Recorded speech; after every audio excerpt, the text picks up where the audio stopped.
Cabaran utama mana-mana negara di dunia ketika ini pastinya usaha melawan pandemik COVID-19.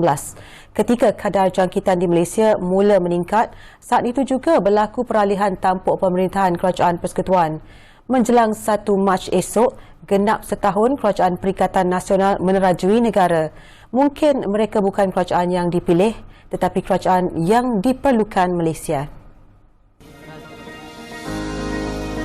Rakyat memerlukan seorang figura Perdana Menteri untuk menjadi panduan arah paling utama kerana setiap tindakan dan keputusan yang diambil akan memberikan kesan secara langsung kepada kehidupan dan masa depan negara. Tan Sri Muhyiddin dilihat berjaya meyakinkan rakyat terhadap kemampuan kerajaan pimpinannya dengan cara serta pelbagai inisiatif yang diumumkan bagi merintangi cabaran ekonomi. Kerajaan memandang serius situasi semasa ancaman virus berbahaya ini, terutamanya perkembangan gelombang yang kedua.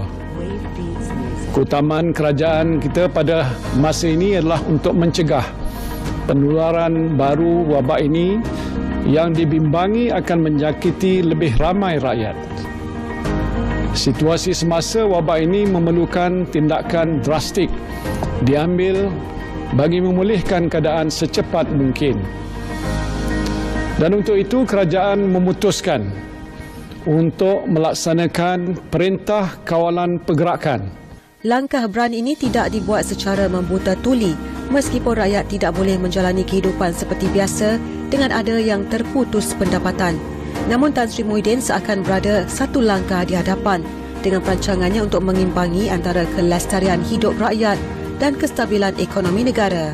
Pakej rancangan ekonomi prihatin rakyat prihatin sebanyak RM250 bilion dengan matlamat melindungi rakyat, menyokong perniagaan dan memperkukuh ekonomi dalam menghadapi kesan pandemik COVID-19. Pakej rancangan ekonomi prihatin rakyat atau prihatin tambahan bernilai RM10 bilion khusus untuk meringankan beban keuangan perusahaan kecil dan sederhana.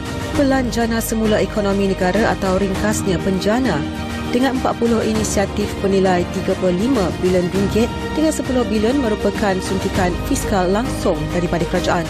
Selain itu, Kerajaan Perikatan Nasional memutuskan untuk melaksanakan beberapa inisiatif dan bantuan tambahan khusus di bawah pakej rangka inisiatif tambahan prihatin atau dengan ringkasnya Kita Prihatin serta inisiatif perlindungan ekonomi dan rakyat Malaysia atau secara ringkasnya PERMAI bernilai RM15 bilion merangkumi 22 inisiatif. Dari segi keselamatan daripada COVID-19 pula, kini kerajaan telah menerima vaksin Pfizer-BioNTech dan Sinovac Biotech. Meskipun program vaksinasi yang dijalankan ini mengikut fasa-fasa tertentu, namun ia adalah langkah yang terbaik mengikut keutamaan tanpa melupakan mana-mana golongan. Rakyat mahukan sebuah kerajaan yang boleh membawa negara ke satu tahap lebih tinggi dan meskipun dilanda cabaran yang cukup besar ketika baru mula mengemudi, Kerajaan PN pimpinan Tan Sri Muhyiddin Yassin telah membuktikan dalam masa setahun sahaja.